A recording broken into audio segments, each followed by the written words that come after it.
அப்போ நம்பிக்கையான ஆட்களை தேடி கண்டுபிடிக்க வேண்டிய பொறுப்பு யாருக்கு வந்திருக்கு? திமுக தலைமைக்கு.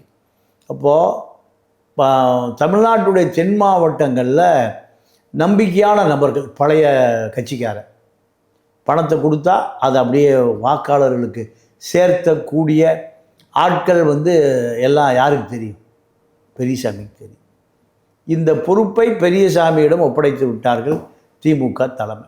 இந்த செய்தியை மத்திய புலனாய்வுத்துறை, திமுகவினுடைய வெற்றி ஒரு 4-5 பெரியசாமிகள்கிட்ட தான் இருக்குது.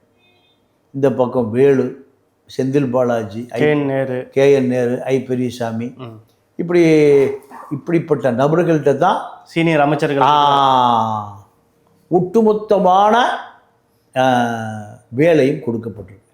அதில் பெரியசாமி ஒருவர். இப்போ பெரியசாமியுடைய ஆதரவாளர்கள், பெரியசாமிக்கு பினாமிகள், இத்தனை பேரிடமும் இதற்கான வேலைகள் ஒப்படைக்கப்பட்டிருக்கு.